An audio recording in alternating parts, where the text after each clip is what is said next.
Apa bila korang dah beli tu, diorang main buka je. Tolak, prap, pecah. Okay, hai, Assalamualaikum, good morning. So, hari ni Ai ada dekat Tokan Helmet JB. So, Ai nak bagi tahu dekat korang untuk kita punya kempen raya masih berjalan ini.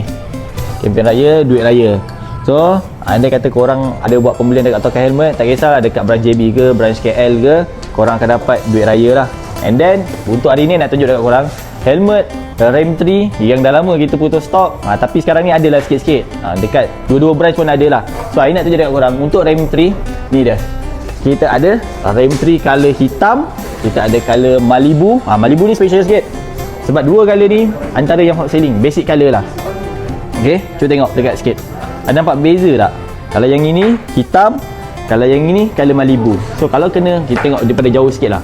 Okay, daripada gelap dia akan nampak macam warna hitam, tapi bila kena cahaya macam ni, dia akan nampak color Malibu lah macam ni. So untuk helmet RAM 3 ni, okay, nak tunjuk korang. Sebab kalau korang beli, korang wajib tahu, tak kisahlah original ke, spicy ke. Ni, belah kiri kena kipak visor. Sayang weh. Sebab apa, bila korang dah beli tu, diorang main buka je. Tolak, prap, pecah terus. Dah tak boleh buat apa dah. Okay, so nanti kena beli side cover baru. Cadangan air, tengok video ni sampai habis. Tengok, ni, tepak. Sebab untuk helmet RI, dia memang untuk high speed. Let's say kalau korang bawa laju ke kan, visor korang ni tak terbuka dengan sendiri. Sebab apa, dia ada lock. Sebab kalau contoh macam helmet lain, okay, contoh lah kita ambil MHR macam ni, okay, bukan dia kata tak bagus, dia bagus, tapi dia memang tak ada lock. Tapi dia pakai gear dia kuat. Kita tengok dia punya padding dalam dia. Ai dah bebel terlalu banyak lah pasal visor ni. Tengok dia punya padding dalam. Okay, kiri kanan dengan atas boleh buka, tak ada masalah. Okay, anda kata kalau korang nak masuk padding original boleh je.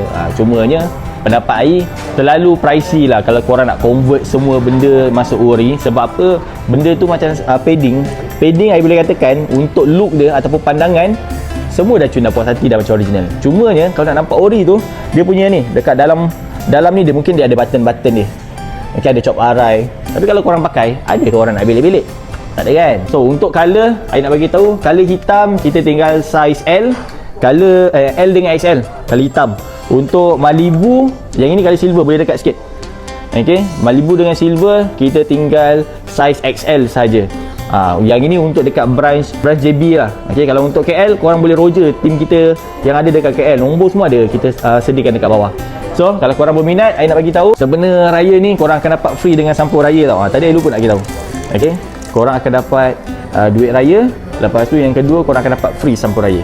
Andai kata kalau korang berminat, boleh datang je kita punya showroom Tokan Helmet JB dan juga Tokan Helmet KL. Yang penting pakai terus handsome.